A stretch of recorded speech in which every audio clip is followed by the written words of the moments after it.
Hey guys, what's up? In this tutorial we're going to show you how you can crop images and photos in your PowerPoint presentations in 2026. So let us get started. Alright guys, so there are two ways how you can do this in 2026 in Microsoft PowerPoint. Either way, with the option you go with, you will need to open your presentation, of course, navigate to the slide. And option one would be to click into the given image.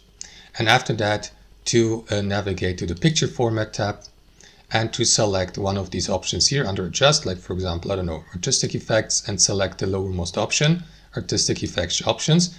And that is going to navigate you to the format picture tab to the right. Here, navigate to the picture settings and scroll to the very bottom, expand crop here. And after that, simply use these buttons here, up and down, to find or to adjust the crop level or position, like the width, the height, left and right, like this in centimeters, or simply type in the centimeters here.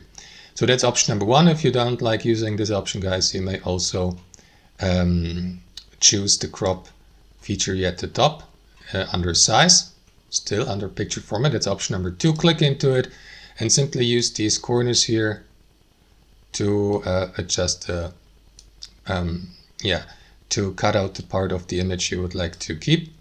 And confirm it by pressing enter to get rid of the image in the background. You can also click into the image in the background and adjust its position, and confirm that crop by pressing enter on your keyboard. And that's it. Thanks for watching and have a wonderful day.